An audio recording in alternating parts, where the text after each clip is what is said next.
और आज से बेंगलुरु में एशिया का सबसे बड़ा पुराना एयर शो शुरू हो गया है। रक्षा मंत्री राजनाथ सिंह ने एरो शो का उद्घाटन किया है। एयर शो आज से 14 फरवरी तक चलेगा। पहली बार दो देशों के 5वीं पीढ़ी के फाइटर एयरक्राफ्ट भी दिख रहे हैं। रूस का सुखोई 57 फाइटर एयरक्राफ्ट और अमेरिका का F-35 भी एरो इंडिया में शामिल हुआ। पहले दिन एरो इंडिया के भारतीय वायुसेना के एयरक्राफ्ट 13 अलग अलग फॉर्मेशन में उड़ान भरेंगे। कल एयरफोर्स के चीफ और army chief general Upendra Dwivedi ने एयरफोर्स स्टेशन से LCA तेजस में उड़ान भरी थी।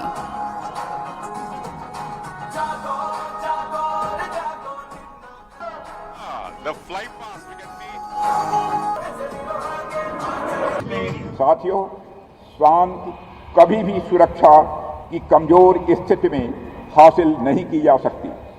शांति का बट वृक्ष शक्ति की जड़ों पर ही खड़ा रह सकता है। मेरा मानना है कि हम सबको मिलकर मजबूत होना होगा, तभी जाकर हम शांति सुनिश्चित कर पाएंगे। मजबूत होकर ही हम एक बेटर वर्ल्ड ऑर्डर के लिए काम कर पाएंगे। इस संदर्भ में मैं ये कहना चाहूँगा कि वैश्विक अनिश्चितता के इस माहौल में भारत एक ऐसा बड़ा देश है जहाँ पर हमें शांति और समृद्धि यानी पीस एंड प्रॉस्पेरिटी स्पष्ट रूप से दिख रही है। और कर्नाटक के बेंगलुरु में आज से एरो इंडिया 2025 की शुरुआत हो चुकी है। 14 फरवरी तक चलने वाले इस एयर शो में दुनिया भर के देश शामिल हो रहे हैं।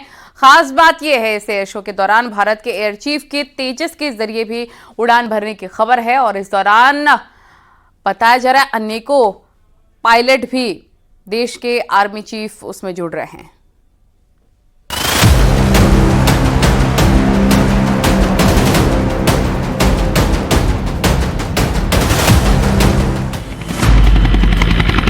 एरो इंडिया में भारतीय वायु शक्ति की धमक।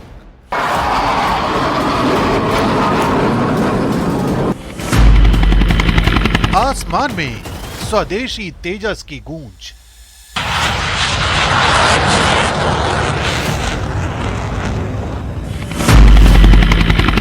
एयर चीफ बने पायलट, आर्मी चीफ बने को पायलट।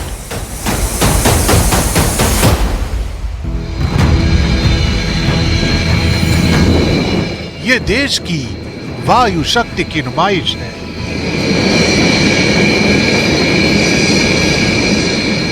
ये वो तस्वीरें हैं जिन्हें देखकर चीन और पाकिस्तान जैसे देशों के चेहरे पर शिकन आ सकती है।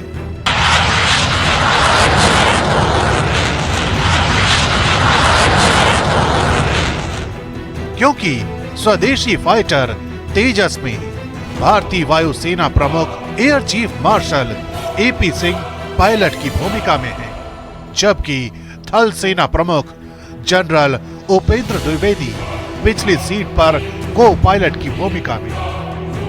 देश की सैन्य शक्ति की कमान संभालने वाले अधिकारी अमूमन सुरक्षा के लिहाज से एक साथ एयरक्राफ्ट में सफर नहीं करते, लेकिन बेंगलुरु के यलहंका एयरबेस पर यह परंपरा बदल दी गई और स्वदेशी तेजस के जरिए उड़ान भरी गई।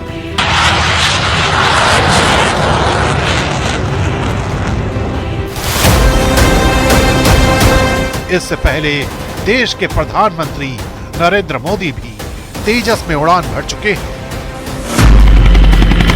25 नवंबर 2023 की तारीख को PM मोदी ने तेजस में उड़ान भरकर सभी को चौंका दिया था। इस दौरान देश के प्रधानमंत्री ने फाइटर जेट में 30 मिनट तक उड़ान भरी थी। 2019 में रक्षा मंत्री राजनाथ सिंह ने तेजस में सवारी की थी। शांति कभी भी सुरक्षा की कमजोर स्थिति में हासिल नहीं की जा सकती। शांति का बट वृक्ष शक्ति की जड़ों पर ही खड़ा रह सकता है। मेरा मानना है कि हम सबको मिलकर मजबूत होना होगा, तभी जाकर हम शांति सुनिश्चित कर पाएंगे। मजबूत होकर ही हम एक बेटर वर्ल्ड ऑर्डर के लिए काम कर पाएंगे। इस संदर्भ में मैं ये कहना चाहूँगा कि वैश्विक अनिश्चितता के इस माहौल में भारत एक ऐसा बड़ा देश है जहां पर हमें शांति और समृद्धि यानी पीस एंड प्रॉस्पेरिटी स्पष्ट रूप से दिख रही है।